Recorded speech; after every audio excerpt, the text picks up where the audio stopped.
What's happening, whores and boys? My name is KotyTang. Picking up around where we left off, kinda. Shadow finds a Chaos Emerald by breaking a rock. Alright, Shadow finding a Chaos Emerald by breaking rocks will never not be a goof-ass moment. Chaos Emeralds being in random places is always the wildest thing to me. It's weird how in every Sonic game, somehow the Chaos Emeralds are always nearby or have always been used to power something, but there's literally only 7 of them. Yet, you can find all of them in South Island, all of them in West Side Island, all of them in Soliana, all of Starfall Island, and so on and so on. Shadow uses the Chaos Emerald to warp to a random area, for some reason. I don't know what he's doing in Green Hill, nor is it going to be explained. Is he just looking for Chaos Emeralds in the rocks?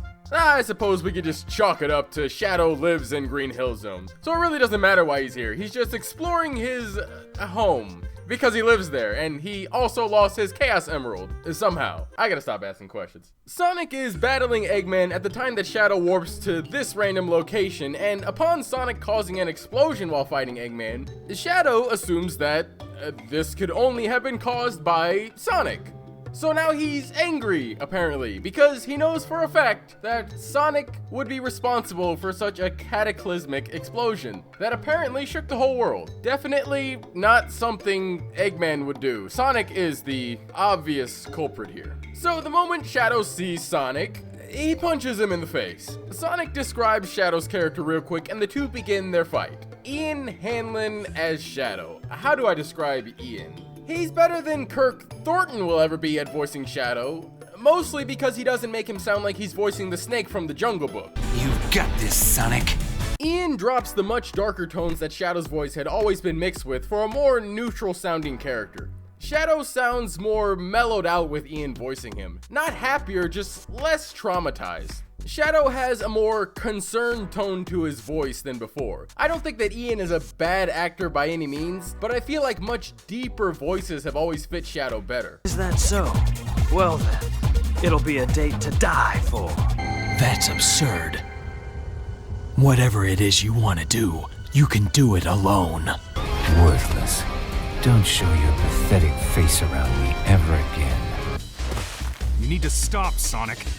Listen for once. This is kind of like a catch-22. Ian is a good actor and he's better than Shadow's current voice, but he sacrifices all of the cadences that Shadow normally had. I think we just need a little more time with Ian. There are things I like and don't like, but I can't immediately hear any defining characteristics that he's bringing to Shadow. My opinion on him may change later on after Shadow hopefully starts playing a more active role and isn't just a character who only appears to beat up Sonic. Sonic quips about how Shadow is sulking and broody, because of course he does. Shadow is trying to reason with Sonic while simultaneously beating him up. Sonic literally just flat out refuses to tell him what's going on and would rather just keep getting his cheeks stretched out by Shadow. During this fight, Sonic is constantly spewing out rings and then picking them back up. Shadow repeatedly knocks the rings out of Sonic and Sonic collects them back, which pretty much confirms at this point Sonic is supposed to be canonically invincible while holding rings. I'm sure this will totally come up again in the games,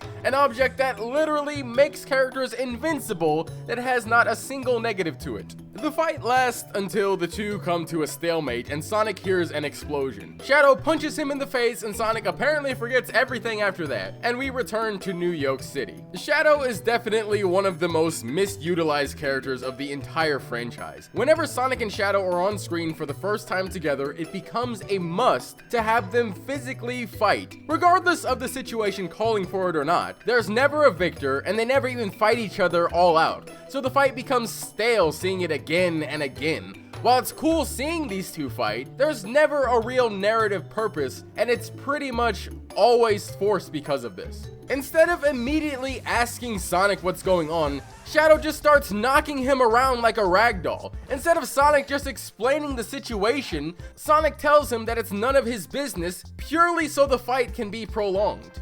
Every time somebody writes Shadow, it's always like watching a game of slots. You never know what Shadow you're about to get, and the final results are most likely going to annoy you. Shadow will either be extremely standoffish, pretend to hate everybody, he's unreasonably angry, he's a sociopath, or he's just a full-on narcissist. Prime Shadow seems to have a small semblance of care for what's going on, considering he's upset with Sonic apparently causing a devastating event. It shows he at least cares about the world, but his unreasonable anger still persists. Shadow? What did you do? What did I do? Eggman's the bad guy, remember? You literally shook the world. I would say based on this first interaction, Shadow is written like a regular guy with a bad attitude. Maybe even a hint of comedy will be coming up if this scene is anything to go by. He's also a real buzzkill. And by the way, he roller skates. They're air shoes. I actually find that funny. I guess only a very certain author has to write Shadow like an edgelord sociopath. Sega mandates, you know. Actually, Shadow is allowed to act like he used mandate. If we feel Shadow mandate, we can make Shadow mandate. Shadow isn't mandate.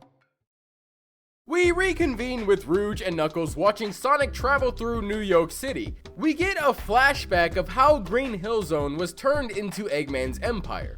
Knuckles is seen fighting some robots, telling them to stop destroying their forest, and then Rouge saves him, and then,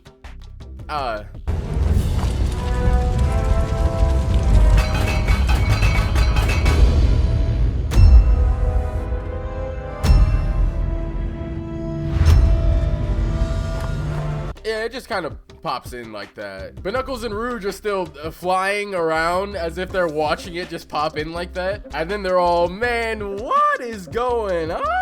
Knuckles and Rouge agree to stealthily break into the Chaos Council headquarters. Sonic continues doing experiments for Mr. Dr. Eggman and ends up causing a blackout in the city where even the robots shut down. Rouge and Knuckles discuss if they can trust Sonic or if it's just a giant trap. Rouge sees him as a positive sign, and with the power out, the two infiltrate the headquarters. The power returns to the city and Sonic is once again put in chains. The power going out causes some of the citizens to want to join the resistance because the power has gone out for the first time. Sonic's memory begins returning to him and he remembers Shadow watching from behind when he grabbed the Paradox Prism. That makes me question why Shadow, like Sonic, didn't get pulled in with everybody else. Is it a hedgehog thing? Oh wait, Amy got pulled in.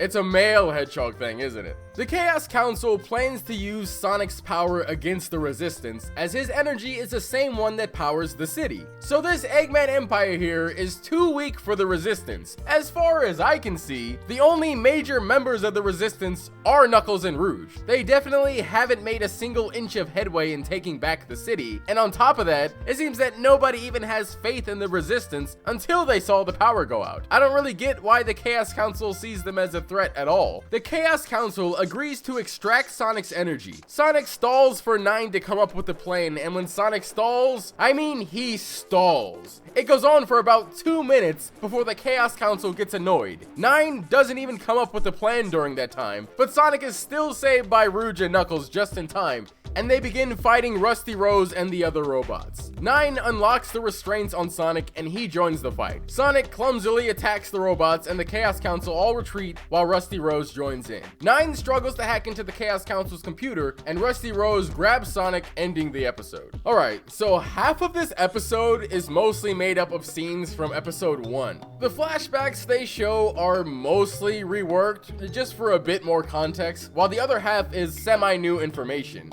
And these aren't hour-long episodes. Everything after episode 1 is about 23 minutes each. So using up half of the time with scenes we've already seen just feels like you're kind of filling in space, you know? So I have 2 problems with this episode. The first is that it confirmed Knuckles and Rouge both in fact do live in Green Hill Zone. Let's look at it as though it's an entirely new dimension and things are so different that Green Hill is the only singular thing that is recognizable in this dimension. So there are no emeralds here, there are no rings, and that's why Sonic doesn't have them fly out of his body. There is no South Island. In fact, this may not even be an island at all. Is the only place that exists in this dimension Green Hill Zone? I don't really understand how this dimension works. If it's a new dimension and everything is the same but different, why is it a near unrecognizable world now where everything is removed? And finally, Rouge and Knuckles have always known each other forever, I guess?